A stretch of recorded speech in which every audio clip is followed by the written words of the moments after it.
Philip Salvador. So kung natatandaan niyo po mga boss Chipamo sir, nung isang araw nagpahayag na si Philip Salvador ng kanyang pagtakbo. Itanong natin, pagtakbo sa bilang senador sa dadating na 2025. Tanong ko muna sa inyo mga bossing. Sino po dito ang mga boboto kay Philip Salvador kung sakali? No? Tanong lang hindi ko sinasabing wag nyo iboto, hindi ko sinasabing iboto nyo. Tanong lang, no? Sino dito po sa inyo yung mga nagsasabing iboboto namin si Philip Salvador? Ganyan. Tapos pagka ikaw basher, ang sasabihin sa iyo ni Philip Salvador, mamatay na kayong mga basher. Yun ang inaalala ko mga kababayan. Ano po?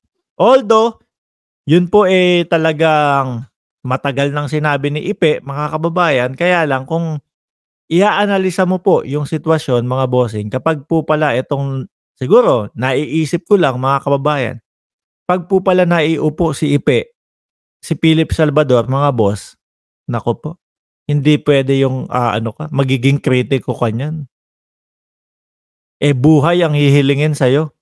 Buhay ang gustong mawala sa'yo kapag naging kritiko ka niyan, mga kababayan. Yun po ay isa sa kinatatakot ko, mga bossing. Bukod po doon sa mukha namang walang gagawin sa Senado, mga kababayan, no?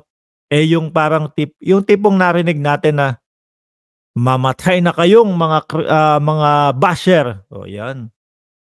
Hindi yata uubra kay Philip Salvador ang merong kritiko, mga kababayan. Ano?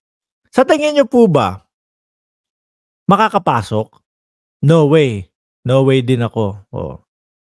Kasi nararamdaman ko po mukhang mahihirapan sa mga loyalista, pag po talagang alam nila na nadikit o kasangga ng Duterte, mga kababayan, no na po yan sa mga loyalista. Sa mga BBM supporters, kagaya po nating tayo mga kababayan, mukhang magiging no dahil alam po ng mga BBM supporters, alam po ng government supporters o ng mga pro-government mga kababayan kung ano po yung ginagawa ng mga DDS ngayon sa ating Pangulo, mga bossing. Malamang sa alabang, syempre dikit kay Digong, sabi niya nga di ba mga bossing, sabi niya, ibibigay ko o iaalay ko ang aking buhay para kay Digong. Sabi ko, Diyos ko po Lord, pag ito nanalo, malamang mala Robin Padilla din siguro ito. No? Mala Robin Padilla na si Binoy talagang hirap na hirap bumalanse para kay Kibuloy Talagang ramdam mo na nasa side siya ni Kibuloy, nakahilig yung pagiging senador niya kay Kibuloy bakit? Utang na loob, mga kababayan. 'Di ba? Malamang etong si Ipe kapag ka nanalo, puro ang aabalahin lang niyan si Digong. Nakalimutan niya yata na ang pagpepresidente para sa Pilipino. Mga kababayan. Wag na po nating dagdagan pa ang alipores ni Digong sa Senado. Kagaya ni Robin Padilla. Isa pa din po yun, mga boss. Tingin ko, mga bossing, hindi naman lahat ng artista. Hindi naman po sa lahat. Kaya lang talagang ito po, gising na ang mamamayang Pilipino, malamang talaga tingin ko siguro sa Senado, medyo last na po siguro. Siguro nadala na ang taong bayan kay Binoy, mga bossing. No? Artista na naman.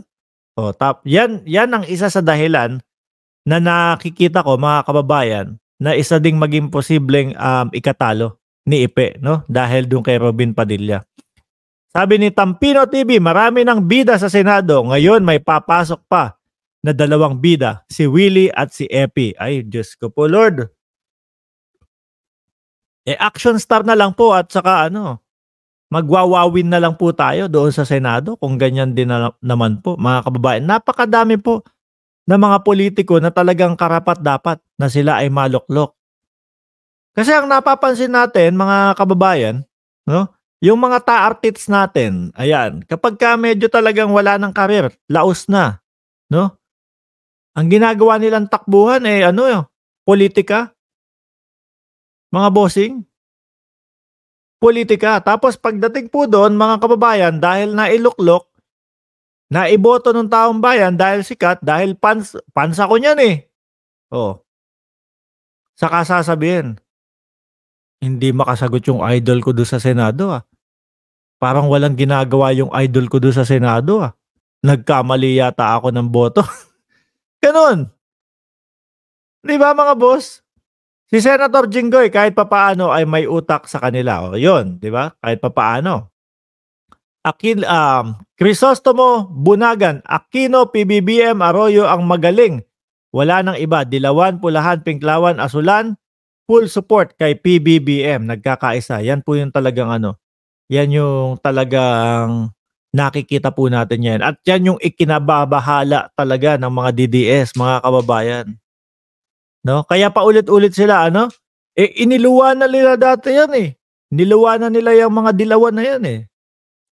Hindi po ba pwedeng ma-realize na kumbaga mas tama itong mga dilawan kaysa sa mga DDS? Sabi ni Tito Jet, walang natapos si Ipe. At least si Jinggoy nakatapos ng political science sa UP Diliman noong 1984. Naku, kakasilang ko lang nun, ah. Damatans na din pala si ano, si Jinggoy. Mga ilang taon na kaya 'yon, mga bossing, 'no? Kasi ako magku-40 na, eh. Oh, 1984. Kaedad ko pala yung ano, yung pagtatapos ni ano, Jinggoy Estrada, mga kababayan.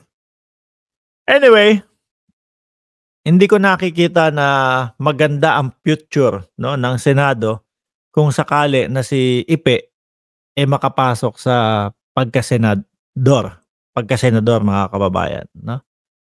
Nalalabuan ako. 677 viewers, 'wag niyo pong kalimutan na i-like itong, channel natin, itong live stream natin. Pang-apat nating